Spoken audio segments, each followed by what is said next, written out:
लहरों से डरकर कभी नौका पार नहीं होती, कोशिश करने वालों की कभी हार नहीं होती।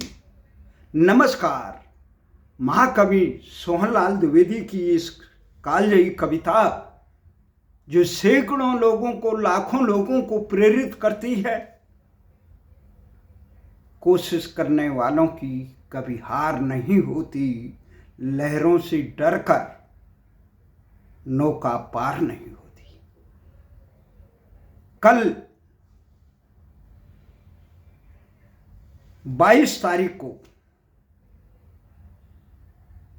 भारत की स्थायी सरकार जिसे कहते हैं, नौकरशाही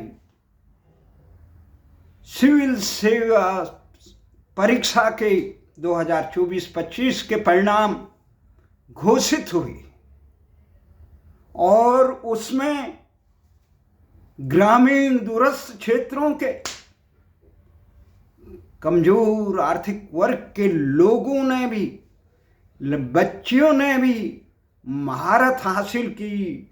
उस परीक्षा को, भारत की सबसे प्रतिष्ठित और सबसे कठिन समझे जाने वाली परीक्षा को मैं अपना दमखम दिखाया और परचम लहराया। जो अपने साथ लाखों की किस्मत बदलने की क्षमता रखने वाली परीक्षा है, भारतीय प्रशासनिक सेवा, भारतीय पुलिस सेवा, भारतीय विदेश सेवा और जो एलाइड सर्विस है, भारतीय सिविल सर्विस सेवा परीक्षा के अंतर्गत आने वाली परीक्षाओं में इन्होंने पास किया। उनको बधाई देना चाहता हूं। अंकिता कांति जैसी, भले ही इसमें पहले 10 स्थान पर महिलाओं ने अपना परचम लहराया, परंतु खासकर ग्रामीण क्षेत्रों से, कमजोर पृष्ठभूमि, आर्थिक कमजोर से, बिना कोचिंग किए गरीब परिवार से आने वाली अंकिता कांति ने जो परचम लहराया, देहरादून में रहने वाली, उत्तराखंड के सीमांत जनपद चमोली के नारायणगढ़ क्षेत्र, जो नारायण क्षेत्र के नाम पे है, चिरखुन गांव की गोपाल दत्त जी कांति की नाती, पोती और देवी प्रसाद कांति की बिटिया, जो चिरखुन के कम से कम 2 दर्जन से अधिक परिवार हरवजवाला में कांति नगर के नाम से प्रसिद्ध है, वहाँ पे रहती है।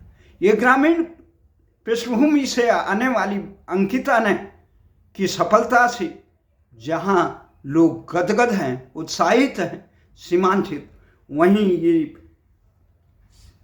साफ करता है कि कुछ सालों से भारत के ग्रामीण क्षेत्रों के कमजोर वर्ग के आर्थिक विपन्न रूप में बच्चियां बहुत मजबूती से इस परीक्षा में अपना परचम लहरा रही हैं। इस परीक्षा में परचम कैसे लहरा रहे हैं?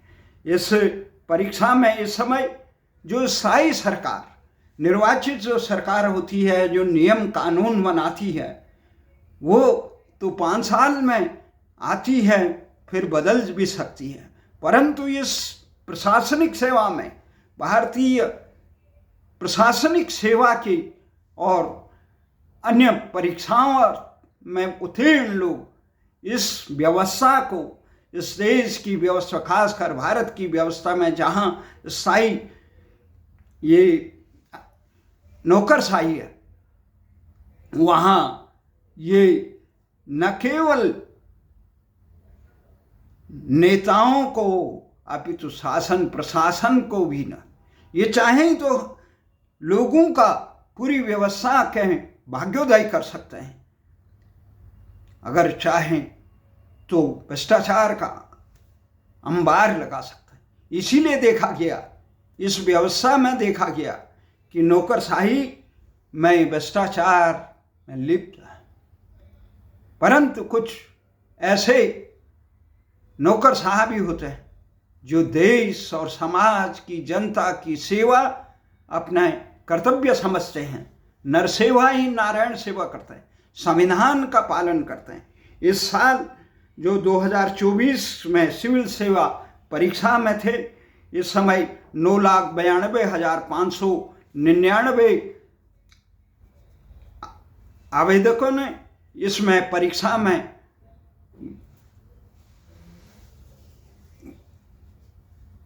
भाग लेने के लिए आवेदन भरा, जिसमें से 5,83,213 ने इसकी प्रारंभिक परीक्षा में की और मेन मुख्य परीक्षा के लिए 14,627 उत्तीर्ण हुए और पर्सनैलिटी टेस्ट के लिए इनमें से केवल 2,845 ही प्रत्याशी आगे रहे और इन 2,845 में से जो नियुक्त हुए, जो उत्तीर्ण हुए, जो अंतिम परिणाम आया 1,009 का, इसमें 725 मेरिट मैन और पुरुष 725 और महिलाएं 284। टॉप 5 कैंडिडेटों में 5 प्रत्याशियों में मुख्य रूप से 3 महिला और 2 पुरुष हैं। तो ये तमाम चीज़ें हैं और इसमें से ये जो तमाम उम्मीदवार हैं, इन उम्मीदवारों को किस प्रकार से देश की भागीदारी निभानी है, देश की इस व्यवस्था को सुधारना है, ये इनका है। खासकर सीमांत जनपद चमोली में ये कोटली जो जिला पंचायत सीट थी, उसमें चिरखुन गांव है, मेरा मामा कोट भी पड़ता। वहाँ कांति लोग 50-60 परिवार रहते हैं, जोशी लोग भी रहते हैं, रावत लोग भी रहते हैं। तो ये एक बड़ा गांव है, उत्तरी कड़ाकोट का बहुत बड़ा गांव है, नारनगढ़ विकास खंड का। यहाँ पे बगल में ये प्रथम विक्टोरिया सम्मान से सम्मानित दरवान सिंह बिस्सी का गांव भी कफातीर है। वहीं पे कोटली गांव में जो जहाँ पे राजकीय इंटर कॉलेज कोटली है, चिकित्सालय कोटली है, जहाँ पे कोटलेश्वर महादेव जो बहुत अपने आप में अद्भुत चमत्कारी सिद्ध पीठ है, जो आप लिंग है, उस दिव्य में सामने रामचाणा का पर्वत है। ऐसे दिव्य भूमि में के मूल निवासी अंकिता कांति जब का परीक्षा परिणाम आया तो पूरे उत्तराखंड में हर्षोल्लास मने। ये अनेक हर साल परीक्षा परिणाम आते हैं। ये वो गरीब परिवार से नहीं, इस बच्चों को जितना भी ये इस प्रकार के जो वो होते हैं, उनके सपनों से इस पर प्रतिक्रिया करते हुए कांता प्रसाद सती जो उत्तराखंड, जिनकी ससुराल चिरखुन गांव में और जिनके सुपुत्र कोटली में, कोटली के मूल निवासी हैं हमारे गांव, मेरे सहपाठी हैं, मेरे बाल सखा हैं, जिनकी अभी विदाई हुई थी, उन्होंने ये बहुत अच्छी प्रतिक्रिया, उन्होंने कहा है उस बच्ची ने गरीब परिवार से आकर उन्हें बिना कोचिंग के इतनी महत्वपूर्ण परीक्षा में अपना परचम लहराया। आर्थिक रूप से कमजोर वर्ग की इसने ये एक वरदान साबित हो गए दूरस्थ क्षेत्र के लोगों को, बच्चों को, जिन्हें ये दूरस्थ क्षेत्र के आम जनता की पीड़ा कही जा रहा है, जो आम जनता के दुख दर्दों को जानते हैं, जो सेवा भाव से जो अधिकार भी उन्हें मिलते हैं, उन शक्तियों का प्रयोग उनके लिए करेंगे। कांता प्रसाद जिनके दोनों बेटे हेमंत सती इस समय झारखंड में 2017 के सिविल सेवा परीक्षा में उन्होंने भारतीय प्रशासनिक सेवा का कैडर मिला। अब वो इस समय झारखंड में जिलाधिकारी हैं। तो उनके दूसरे बेटे भी इस समय संघ लोक सेवा आयोग की परीक्षा को उत्तीर्ण करके एलाइड सेवा में भोपाल में भारतीय डाक विभाग की सेवा में उच्च अधिकारी हैं। ये तमाम हैं। उन्होंने कहा ये बच्ची की ने इतना विपरीत परिस्थितियों में जो झंडा परचम लहराया वो काबिले तारीफ है और हमें सम्मान करना चाहिए कि इस प्रकार कमज़ोर वर्ग की जो बच्चियां आगे बढ़कर, खासकर बच्चियां, उन्होंने आशा प्रकट की इस बच्ची को, अंकिता कांति को उत्तराखंड के कैडर मिल सकता है, क्योंकि आर्थिक रूप से कमज़ोर वर्ग की और महिला भी है, इसलिए हो सकता है उत्तराखंड कैडर मिले और उत्तराखंड के सेवा में इस दूरस्थ क्षेत्र के इस प्रतिभावान बालिका को अवसर मिलेगा। वो अवश्य जनता की सेवा में वो अपना दमखम दिखाएगी और ये दूर करेगी। पूरे क्षेत्र के लोगों ने इसमें उत्साह प्रकट किया। तो इस प्रकार से कई वर्षों से जो इस समय जो मुख्य रूप से इस परीक्षा में प्रथम स्थान प्राप्त करने वाली शक्ति दुबे, दूसरे स्थान पर हर्षिता गोयल, तीसरे स्थान पर डोंगरे अर्ची पराग, चौथे स्थान पर शाम मार्गी चिराग, पांचवें स्थान पर आकाश गर्ग और छठे स्थान पर कोमल पुनिया, आयुषी बंसल सातवें स्थान पर, आठवें स्थान पर राज कृष्ण झा और नौवें स्थान पर आदित्य विक्रम अग्रवाल और 10वें स्थान पर मयंक त्रिपाठी। ये तमाम चीज़ें हैं। इसमें भारतीय प्रशासनिक सेवा के 180 पदों में 73 पद सामान्य वर्ग के लिए हैं, आर्थिक रूप से कमज़ोर वर्ग के लोगों के लिए 18 पद हैं और पिछड़े वर्ग के लिए 52 पद और अनुसूचित जाति के लिए 24, अनुसूचित जनजाति के लिए 13 पद।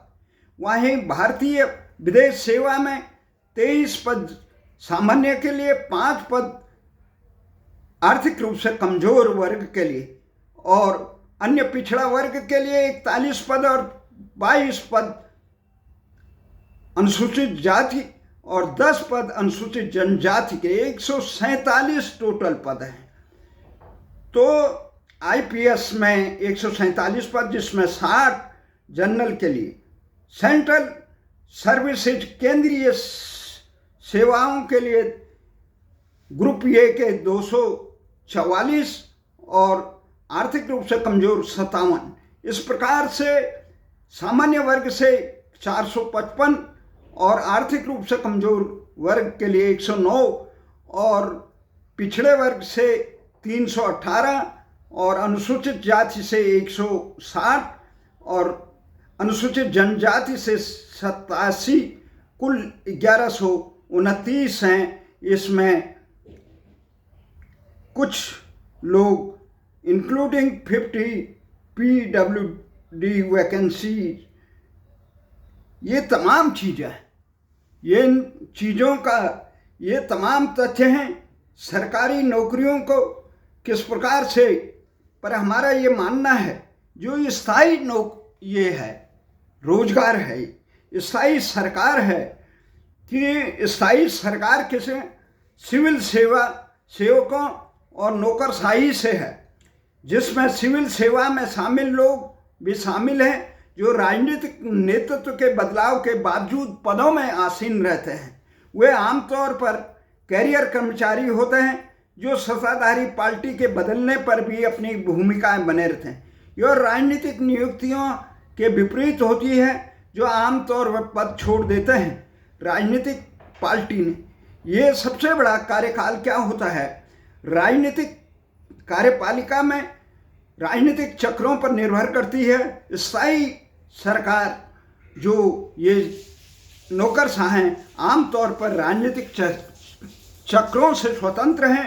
ये चिरकाल तक अपने सेवा नियुक्ति के कार्यकाल तक रहते हैं अधिकार क्या है? प्रमुख नीतिगत निर्णय भले ही नेता लेते हैं, पर नेताओं को नीतियों को क्रियान्वित और सलाह प्रदान करना ये नौकरशाहियों का काम है। राजनीतिक प्रभाव जो निर्वाचित अधिकारियों को सीधे निर्वाचित अधिकारियों के प्रति जवाबदेही होते हैं, राजनीतिक वरिष्ठों के प्रति जवाबदेह होते, भूमिका होती है, राजनीतिक एजेंडे का प्रतिनिधित्व करते हैं जो लोग राजनीतिक होते हैं। और ये जो स्थायी कार्यकारी सिविल सेवक होते हैं, ये विशेषज्ञता और निरंतरता प्रदान करता है। ये तमाम चीज़ें हैं, ये इन तमाम लोगों से हमें आशा है। भारतीय प्रशासन सेवा में हर साल सैकड़ों लोग भारतीय प्रशासनिक सेवा में आते हैं, परंतु आज की स्थितियां किस प्रकार से निर्भर करती है ये देखना है। इस पर आने वाले समय में हम एक महत्वपूर्ण वो करेंगे कि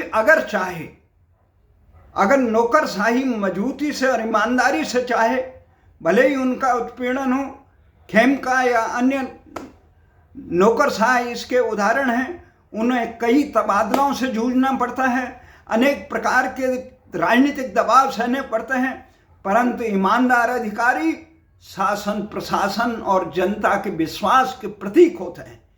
अगर वो जनता की इच्छा हो तो इस कुचक्र में फंसी हुई इस व्यवस्था को, दम तोड़ती हुई लोकशाही को तेज से आगे बढ़ा सकती है। इसीलिए इसी आशा और विश्वास के साथ उन तमाम सफल नौकरशाहों से हम आशा करते हैं, वो भारत की लोकशाही के जिन तमाम लोगों ने इस देश को आज़ाद कराने के लिए अपना सर्वस्व बलिदान दिया, चाहे वो वीर भगत सिंह हो, चंद्रशेखर आज़ाद हो, नेताजी हो, डॉक्टर अंबेडकर हो, गांधी नेहरू से लेकर वीर सावरकर, तमाम लोग हों, असंख्य लोग हों जिन्होंने इस देश को एक स्वतंत्र कराने के लिए अपना सर्वस्व बलिदान दिया था। वो एक कल्याणकारी व्यवस्था की स्थापना करने चाहते। हमारे देश में स्वतंत्रता के 78 साल बाद भी आज देश में लोकशाही स्थापित नहीं हो पाई।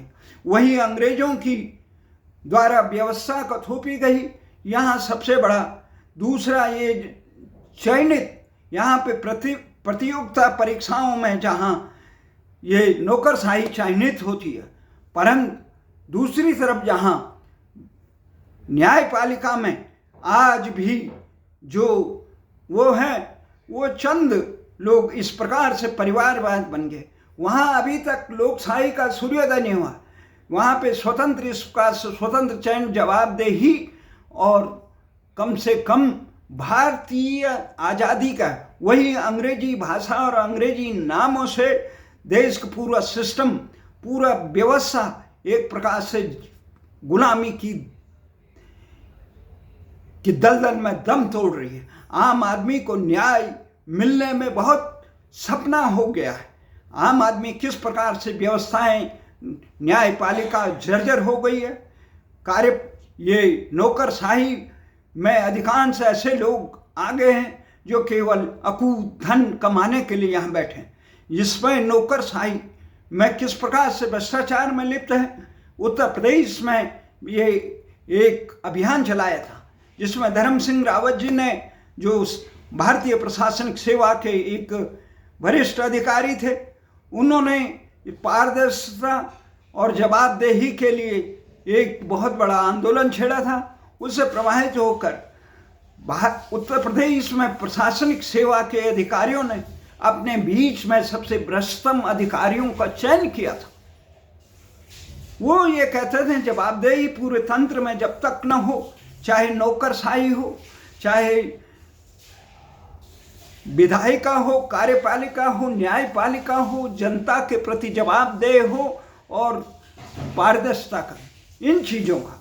तो इसलिए हमें आशा है देर सवेर भारतीय न्यायपालिका में भी भारत के लोकतंत्र की किरणों का से उजाला होगा और गुलामी की जंजीरों में जकड़ा हुआ देश का, ये देश जिसे आज अपने नाम से भी वंचित है, अपनी व्यवस्था से वंचित है, अपने भाषा से वंचित, भारतीय भाषाएं दम तोड़ रही हैं। वहीं अंग्रेजों की भाषा, अंग्रेजों द्वारा थोपा हुआ नाम, अंग्रेजी व्यवस्था इस देश में, चाहे वो प्रशासनिक सेवा हो, चाहे न्यायपालिका हो, चाहे कार्यपालिका हो, इस प्रकार से कुंडली मार के बैठी है देश के उन महान स्वतंत्रता सेनानियों का, जिन्होंने आज़ादी के लिए अपना सर्वस्व बलिदान दिया था, अपना जीवन होम किया था।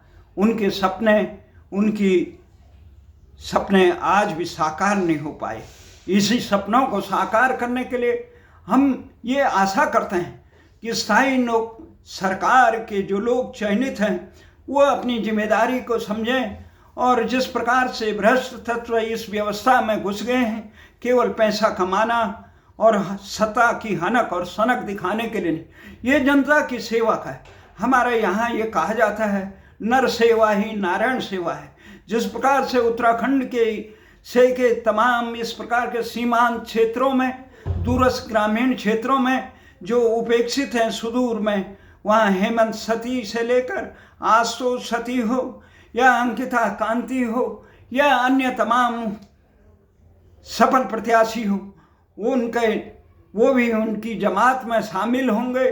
देर सवेर वो भी भारतीय प्रशासनिक सेवा को आगे सही रास्ते में ले जाने का प्रयास करेंगे। इन्हीं शुभकामनाओं के साथ, इसी आशा और अपेक्षा के साथ आप सबको मैं बधाई देता हूँ, धन्यवाद देता हूँ। आने वाले समय में जो भी भारतीय प्रशासनिक सेवा में जाएंगे या जो सम्मिलित हो रहे हैं, वो सब भारत के उन 140 करोड़ लोगों की सेवा के लिए अपने को समर्पित करें। भारतीय प्रशासनिक सेवा, भारतीय न्यायपालिका, भारतीय कार्यपालिका सहित पूरा भारतीय तंत्र कैसे सुरक्षित होगा, कैसे भ्रष्टाचार मुक्त होगा, इसके लिए हम आने वाले समय में इस पर एक विस्तार से चर्चा करेंगे। जय हिंद।